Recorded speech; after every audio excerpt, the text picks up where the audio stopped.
orang-orang yang dulunya Partai Komunis Indonesia, taubatlah.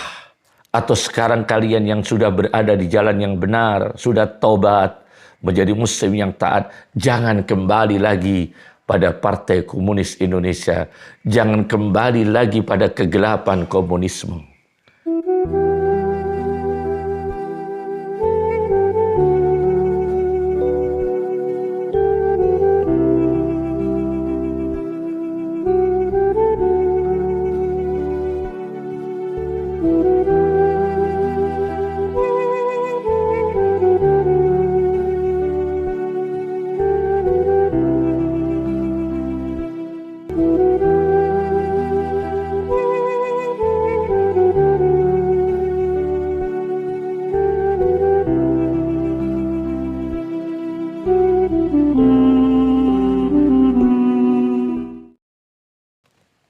Assalamualaikum warahmatullahi wabarakatuh. Bismillahirrahmanirrahim.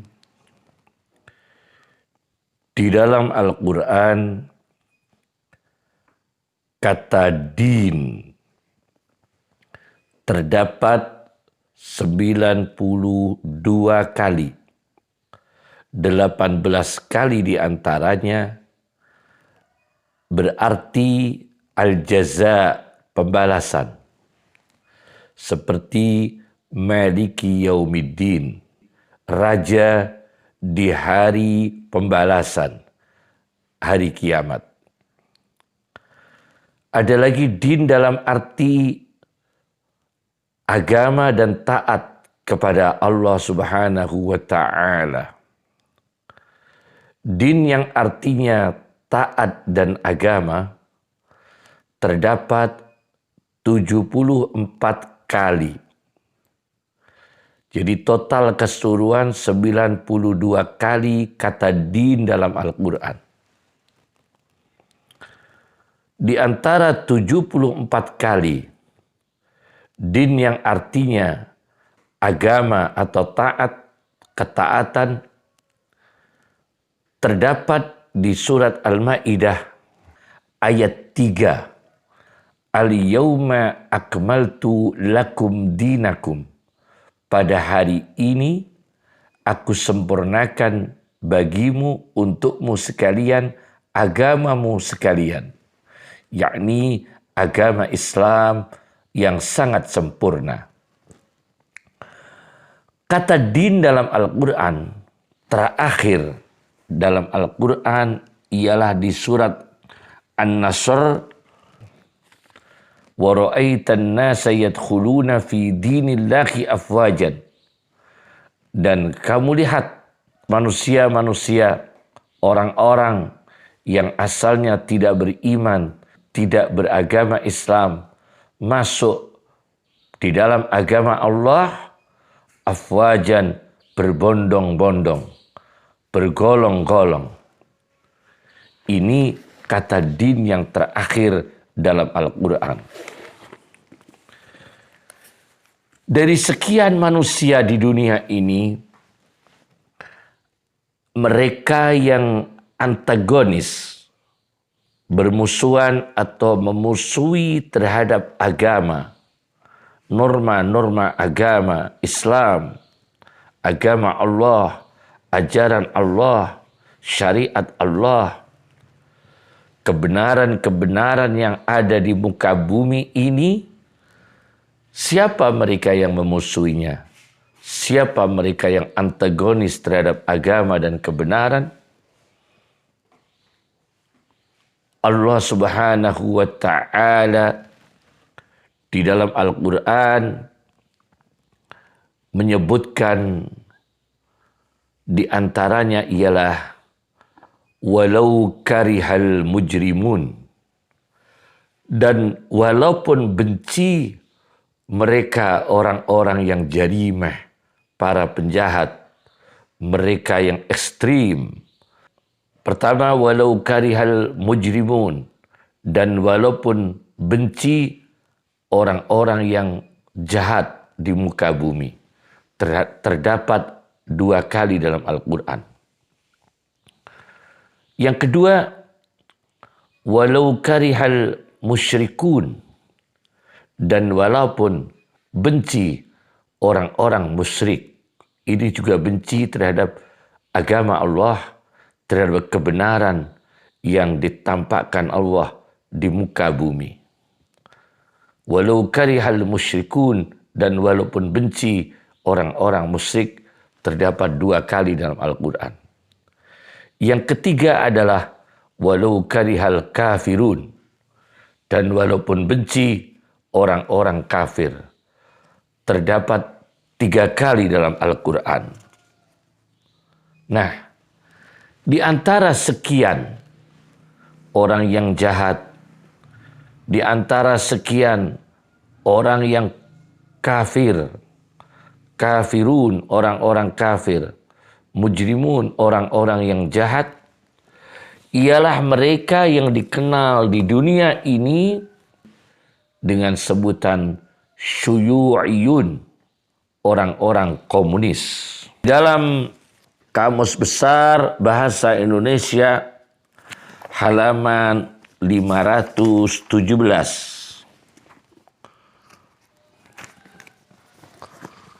Kamus Besar Bahasa Indonesia. Di halaman 517 disebutkan tentang komunisme. Ialah paham atau ideologi yang hendak menghapuskan milik perseorangan. Jadi hak-hak milik perseorangan itu dihapuskan, digantikan dengan milik bersama yang diawasi oleh negara. Menghapuskan hak milik perseorangan, digantikan hak milik bersama dan diawasi oleh negara. Nah, ideologi seperti ini berbahaya sekali, akan menjadi faham permisif di mana orang-orang miskin merampok harta-hartanya orang-orang kaya. Karena merasa ini milik bersama, bukan milik perseorangan. Dan diawasi oleh negara. Ini komunisme pada intinya di dalam Kamus Besar Bahasa Indonesia. Padahal mengenai rezeki, mengenai harta benda, mengenai kekayaan, secara teologis, ajaran komunisme ini sangat bertentangan dengan agama. Karena agama mengatakan, Islam mengatakan di dalam surat An-Nahl ayat 71, Allah Subhanahu wa taala berfirman, "Wallahu faddala ba'dakum ala ba'din fi rizqi." Allah melebihkan sebagian di antara kamu sekalian di atas sebagian di dalam rezeki. Ada sebagian mereka yang kaya, ada sebagian mereka yang miskin, ada sebagian mereka yang kuat, ada sebagian mereka yang lemah. Kemudian teologi yang kedua dalam Islam di surat Al-Furqan ayat 20. "Waja'alna ba'dukum li ba'din fitnah." Dan aku jadikan sebagian di antara kamu sekalian kepada sebagian di antara kamu sekalian sebagai ujian. Fitnah sebagai ujian. Waja'alna ba'dukum li ba'din fitnah sebagai ujian. Hadirnya orang miskin menjadi ujian bagi orang kaya. Maka orang kaya diperintahkan untuk mengeluarkan sebagian rezekinya bersedekah kepada orang miskin. Hadirnya orang kaya menjadi ujian bagi orang miskin. Orang miskin bekerja di tempat-tempatnya orang-orang kaya. Ini sunnatullah, hukum Allah secara teologis. Dan ini sangat ditentang keberadaan ini sangat berlawanan dengan ide-ide komunisme. Kemudian Al-Quran mengatakan secara teologis, kalau komunisme mengatakan hapuslah hak milik perseorangan, diganti menjadi hak milik umum, diawasi oleh negara, tidak ada hak milik perseorangan, maka ini akan bertentangan dengan hukum Allah. Karena Allah memberikan milik perseorangan, juga memberikan hak milik umum. Allah milik perseorangan juga ada di muka bumi, milik umum juga ada di muka bumi. Dan secara teologis ini Allah mengatakan la yus'alu amma yaf'alu wa hum yus'alun. Allah sengaja membuat demikian, ini la yus'alu amma yaf'alu. Surat Al-Anbiya ayat 23. La yus'alu amma yaf'alu wa hum yus'alun. Allah tidak dimintai tanggung jawab. Allah tidak boleh ditanya. Yang dimintai tanggung jawab, yang ditanya adalah wahum yus'alun, mereka hamba Allah. Kalau Allah tidak ditanya, kenapa ada yang miskin, kenapa ada yang kaya, kenapa ada perbedaan kelas, ini kehendak Allah. La yus'alu, Allah tidak boleh ditanya, Allah tidak boleh diusut, Allah tidak bisa didemonstrasi, Allah tidak bisa dituntut. Wahum yus'alun, hamba Allah yang dituntut, hamba Allah yang dimintai pertanggungjawaban, hamba Allah yang ditanya. Al-Anbiya ayat 23. Ada seorang filosof Islam, pemikir besar Islam, bernama Badi'uz Zaman Said Nursi. Di dalam kitabnya Kulliyatu Rasailin Nur, Kulliyatu Rasailin Nur, jilid 9, karya Badi'uz Zaman Said An-Nursi, jilid 9, halaman 535. Beliau mengatakan, analisis ilmiah, kesimpulan ilmiah beliau terhadap ajaran komunisme yang ada di muka bumi ini. Beliau mengatakan, illa anna qismat dolalati, melainkan sesungguhnya bagian dari kesesatan, minal ilmi, ilmu pengetahuan yang menyesatkan, sesat dan menyesatkan, wal falsafati dan filsafat, ay ghairil mutawafiqi ma'al Qur'anil Karim, tidak sesuai dengan Al-Quran yang mulia, wal munharifi anis siratis sawiyyi, dan yang berbelok dari jalan yang lurus, qad bada'a, memulai pengetahuan dan filsafat yang menyebabkan kesesatan, dimulai qad bada'a binashril kufri al-mutlaqi, dengan menyebarkan kekufuran yang mutlak, ala tirazis syuyu'in, di atas bentuk mode orang-orang komunis. Fabada'a bitat'imi afkarihim, maka ilmu pengetahuan dan filsafat ideologi yang bentuknya komunis mengawali dengan memberikan makanan pemikiran kepada manusia, al-muwallidah, yang melahirkan, lil fawda, kepada anarkis.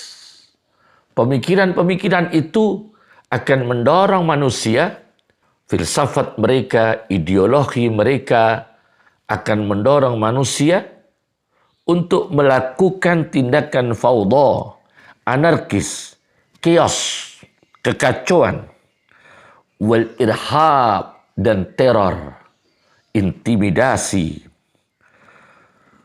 wa nashriha, dan menyebarkan pemikiran-pemikiran gaya komunisme biwasatatil munafiqin, dengan difasilitasi orang-orang munafik, wazanadiqah, dan orang-orang zindik yang lahirnya Islam, batinnya anti-Islam. Zanadik menyembunyikan kekufuran, luarnya menunjukkan Islam, batinnya anti-Islam. Wa biwasatati kismin, dan dengan perantara difasilitasi oleh bagian minas siyasiyin, dari orang-orang politik, al-kafarati, yang mereka adalah orang-orang kafir. Minas siyasiyin, dari orang-orang politik, al-kafarati, mereka yang kafir. Jelas, faham komunisme ini menurut penelitian ilmiah filosof Badi'uz Zaman Said Nursi, dia dalam kitab ilmiahnya Kulliyatu Rusailin Nur, membawa kios, membawa anarkis, membawa teroris. Kemudian beliau mengatakan, inna hadad darsal Qur'aniyah, sesungguhnya pelajaran Al-Quran ini, huwaladzi waqana, ialah yang menjaga kita semua, min hadat tayyar, dari ini arus. Dari ini arus, at-tayyar arus. Arus komunisme. Al-jarif, yang menghapuskan, yang menyapu bersih. Al-jarif, yang menyapu bersih. Alladzi staula 'ala Sin, yang menguasai Cina, wa nisfu Uruba, dan pernah menguasai separuh dari Eropa, wa dualil Balkan, dan negara-negara Balkan. Negara-negara Balkan disebutkan di dalam Kamus Munjid, termasuk adalah Yugoslavia, Albania, tadummu Yugoslavia, Albania, Bulgaria, adalah negara-negara yang berada di semenanjung Eropa Timur bagian selatan. Ini semua pernah dikuasai oleh komunisme dan berakhir dengan pembantian, perusakan, kios, kekacauan, anarkis, intimidasi, dan kejahatan-kejahatan kemanusiaan. Nah, jadi janganlah, khususnya di negara kita yang tercinta ini, Indonesia yang berkah ini, insya Allah, mereka yang dulunya ada terjadi Partai Komunis Indonesia, sekarang anak-anak dari mereka sudah banyak menjadi orang-orang salih. Anak-anak dari mereka sudah banyak, bahkan dari mereka sendiri yang bertobat menjadi orang baik, sudah banyak. Menjadi orang yang beragama Islam, yang taat, sudah banyak. Cucu-cucu dari mereka menjadi orang baik, sudah banyak. Jangan kembali lagi pada komunis. Jangan kembali lagi pada ideologi-ideologi yang menyesatkan, termasuk komunis. Jadilah manusia, wahai orang-orang yang dulunya mengikuti Partai Komunis Indonesia. Wahai cucu-cucu, anak-anak mereka, jadilah seperti sahabat Nabi. Meskipun orang tua mereka ini musuh Nabi, tetapi anak-anak mereka banyak yang menjadi sahabat setia Nabi dan menjadi orang mulia di sisi Rasulullah SAW. Kami berikan contoh, ada seorang sahabat Nabi yang bapaknya adalah musuh besar Nabi. Nabi kita Rasulullah SAW punya musuh besar, Abu Jahal. Diketahui dalam sejarah Abu Jahal.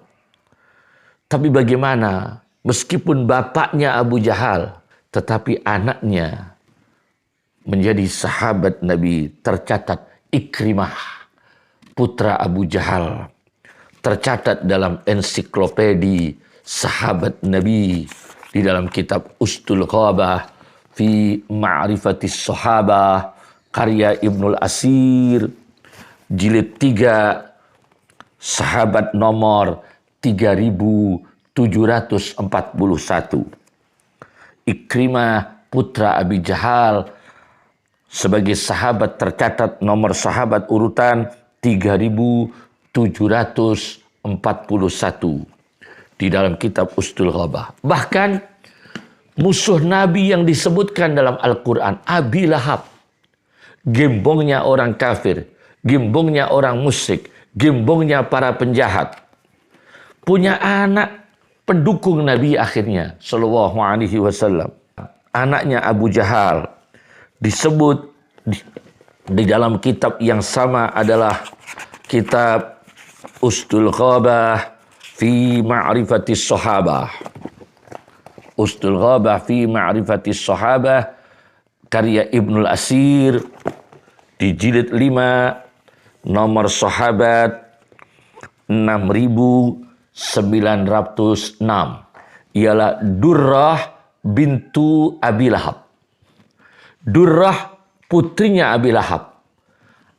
Ayahnya musuh Islam, ayahnya PKI, ayahnya komunis, kakeknya komunis, tapi anaknya menjadi orang yang baik, menjadi muslim yang taat. Bahkan Umar bin Khattab dulu adalah musuh Nabi, dulu adalah orang kafir, dulu adalah orang musyrik, tapi akhirnya menjadi sahabat Nabi, pembela Nabi, bahkan menjadi sahabat yang paling mulia, urutan kedua setelah Abu Bakar radhiyallahu anhumah.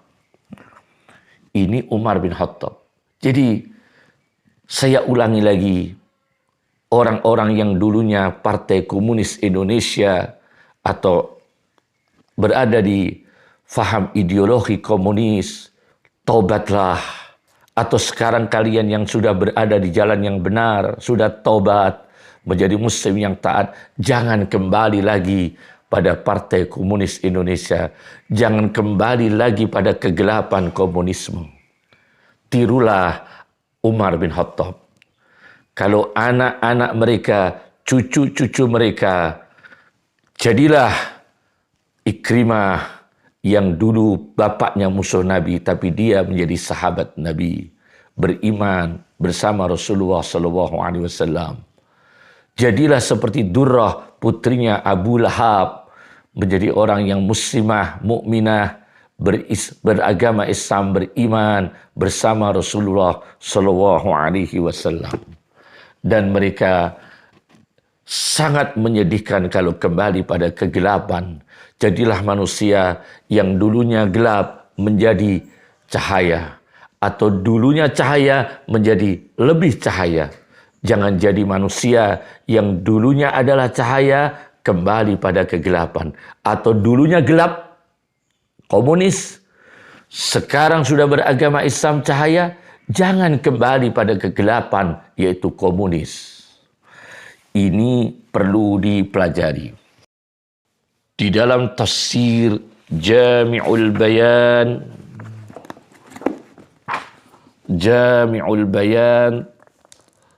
an ta'wili ayil Quran karya Ibnu Jarir Muhammad bin Jarir At-Tabari di juz 25, ketika beliau menafsirkan tentang rizki, perbedaan kelas, bagaimana rizki manusia ini beda kelas, kekayaan manusia beda kelas, kepemilikan manusia ini disengaja oleh Allah dibeda-bedakan kelas mereka di dalam kepemilikan. Ketika menafsirkan surat Az-Zukhruf ayat 32 secara diplomatik dengan mengantarkan pada pemikiran logis. Al-Quran berbicara supaya manusia berpikir logis dengan diplomasinya Al-Quran. Al-Quran berbicara, ahum yaqsimuna rahmata rabbik. Apakah mereka yang membagi rahmatmu, yaitu rahmat Allah Subhanahu wa taala yang diberikan kepada Nabi Muhammad SAW, atau rahmat yang diberikan kepada kita semua? Apakah mereka yang membagi? Allah mengatakan, nahnu qasamna bainahum ma'isyatahum. Kamilah yang membagi di tengah-tengah mereka kehidupan mereka, pendapatan mereka, kekayaan mereka, rezeki mereka fil hayatid dunya, ketika mereka hidup di dunia. Bahkan Allah dengan sengaja mengatakan, wa rafa'na ba'dahum fawqa ba'din darajat, dan aku naikkan sebagian dari mereka di atas sebagian di dalam derajatnya, di dalam kelasnya. Jadi secara sunnatullah manusia ini memang disengaja oleh Allah dibedakan kelas-kelasnya. Liyattakhidha ba'duhum ba'dang sukhriya, supaya bisa memperdayakan tenaga. Sebagian dari mereka memperdayakan sebagian dengan menundukkan.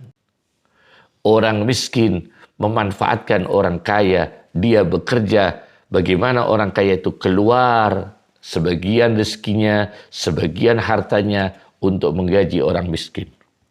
Begitu juga orang kaya memperdayakan tenaga orang-orang miskin dengan cara manusiawi, tidak keluar dari nilai-nilai kemanusiaan.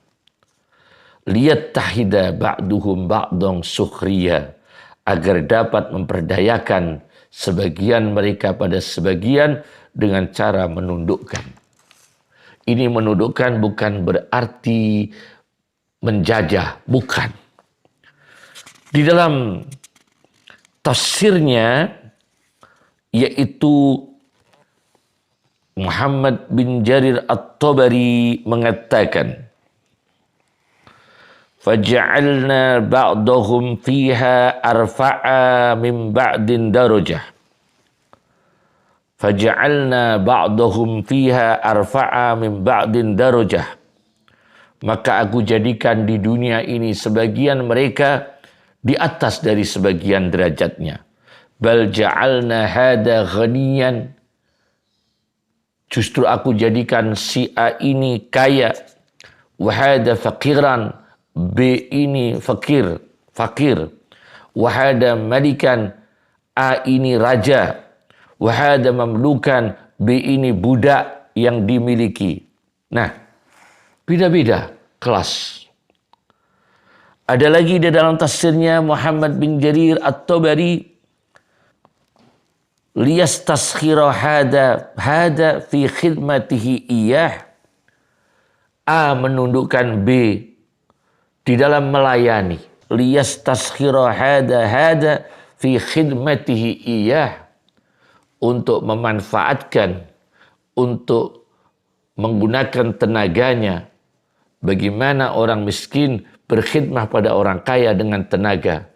Wa fi audi hada ala hada bima fi yadaihi min fadlin.